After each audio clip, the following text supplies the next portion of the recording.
ಹೇಗಿದ್ದೀರಾ? Welcome to ವರ್ಷ ಕನ್ನಡತಿ YouTube channel. ಇವತ್ತು ಭಾನುವಾರ ಗ್ರೀನ್ ಟೀ ಜೊತೆಗೆ ದಿನ ಶುರು ಆಯಿತು. ಮತ್ತು ನಾನಿವತ್ತು ತಿಂಡಿಗೆ ಮಸಾಲ ಚಿತ್ರಾನ್ನ ಮಾಡ್ತಾ ಇದ್ದೀನಿ. ಹೇಗೆ ಮಾಡೋದು ಅಂತ ನೋಡೋಣ ಬನ್ನಿ.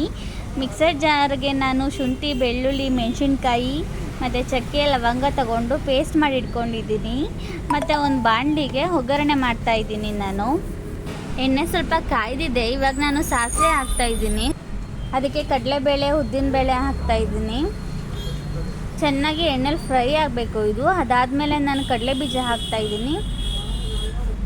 ಕಡಲೆ ಬೀಜನೂ ಎಣ್ಣೆಲಿ ಫ್ರೈ ಆದಮೇಲೆ ಕರ್ಬೇವಿನ ಸೊಪ್ಪು ರುಬ್ಬಿರೋ ಮಸಾಲೆ ಹಾಕಿ ಎಣ್ಣೆಲಿ ಚೆನ್ನಾಗಿ ಫ್ರೈ ಮಾಡಬೇಕು. ಮತ್ತು ನಾನು ಅರಿಶಿನ ಪುಡಿ ಹಾಕ್ತಾಯಿದ್ದೀನಿ. ರುಚಿಗೆ ಎಷ್ಟು ಬೇಕಾಗುತ್ತೆ ಅಷ್ಟು ನಾನು ಉಪ್ಪು ಹಾಕೋತಾ ಇದ್ದೀನಿ. ನಿಮಗೆ ಎಷ್ಟು ಜನ ಇದ್ದಾರೆ, ನಾವು ಎಷ್ಟು ಮಾಡ್ತಾಯಿದ್ದೀರಾ ಅಷ್ಟು ನೋಡಿಕೊಂಡು ನೀವು ಸಾಲ್ಟ್ ಹಾಕೊಳ್ಳಿ.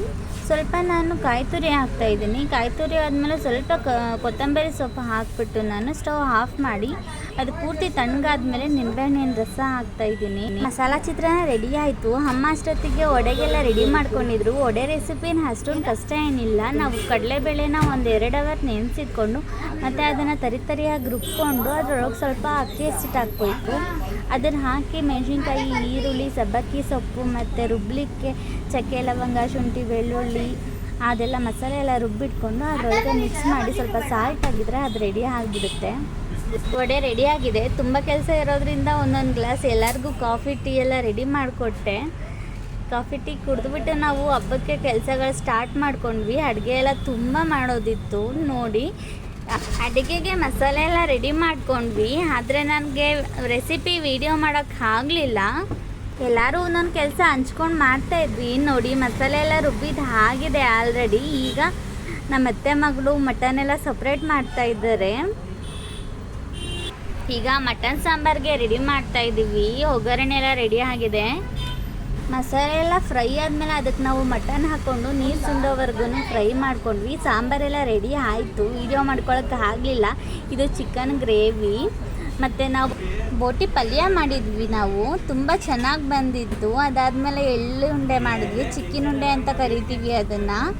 ನನಗಂತೂ ತುಂಬ ಇಷ್ಟ ಈ ರೆಸಿಪಿ. ಇದು ಇನ್ನೊಂದು ಕೋಟಿಂಗ್ ಮಾಡಬೇಕು ಎಣ್ಣೆಗೆ ಹಾಕಿ. ಈಗ ಪೂಜೆಗೆಲ್ಲ ರೆಡಿ ಮಾಡ್ತಾಯಿದ್ದೀವಿ. ಇದು ನಾವು ಪಿತೃಪಕ್ಷ ಮಾಡ್ತಾಯಿದ್ದೀವಿ. ಎಡೆಯಿಕ್ಕು ಹಬ್ಬ ಇದು. ಹಿರಿಯರನ್ನ ನೆನೆಸ್ಕೊಂಡು ಎಡೆಯಿಕ್ಕಿ ಹಬ್ಬ ಮಾಡ್ತೀವಿ. ನೀವು ಈ ಥರ ಹಬ್ಬನ ಮಾಡ್ತೀರಾ? ಕಮೆಂಟ್ ಸೆಕ್ಷನಲ್ಲಿ ಕಮೆಂಟ್ ಮಾಡಿ. ನೋಡಿ, ಎಲ್ಲರೂ ಪೂಜೆ ಮಾಡ್ತಾಯಿದ್ದೀವಿ. ಇವರು ನಮ್ಮ ಅಕ್ಕ ಮತ್ತು ಅಕ್ಕನ ಪಾಪು, ಅವರು ಪೂಜೆ ಮಾಡಿದ್ರು. ಈಗ ನಾನು ಪೂಜೆ ಮಾಡ್ತಾಯಿದ್ದೀನಿ. ಪೂಜೆ ಎಲ್ಲ ಮುಗೀತು. ಪೂಜೆ ಎಲ್ಲ ಮುಗಿದ್ಮೇಲೆ ಎಲ್ಲರೂ ಜೊತೆಗೆ ಊಟ ಮಾಡಿದ್ವಿ. ಎಲ್ಲದನ್ನು ವೀಡಿಯೋ ಮಾಡ್ಕೊಳಕ್ಕೆ ಆಗಲಿಲ್ಲ. ತುಂಬ ದಿನ ಆದಮೇಲೆ ಫ್ಯಾಮಿಲಿ ಎಲ್ಲ ಜೊತೆಗೆ ಸೇರಿದ್ವಿ. ತುಂಬ ಖುಷಿ ಆಯಿತು. ಮತ್ತು ನನ್ನ ಮಗನಿಗೆ ಮಂಡೇ ಎಕ್ಸಾಮ್ ಇತ್ತು ಕನ್ನಡ. ಅವನಿಗೆ ಓದಿಸ್ಬೇಕಾಗಿತ್ತು. ಓದ್ತಾ ಕೂತ್ಕೊಂಡಿದ್ದ, ಹಂಗೆ ನಿದ್ದೆ ಬರ್ತಾ ಇತ್ತು ಅವನಿಗೆ.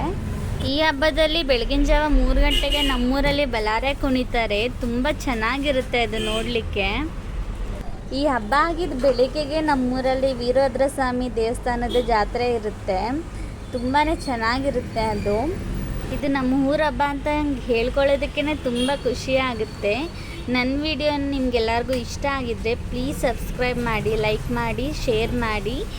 ನನ್ನ ವಿಡಿಯೋನ ಪೂರ್ತಿವರೆಗೂ ನೋಡಿದ್ದಕ್ಕೆ ತುಂಬ ಧನ್ಯವಾದಗಳು. Thank you for watching. ಮುಂದಿನ ವಿಡಿಯೋದಲ್ಲಿ ಸಿಗೋಣ.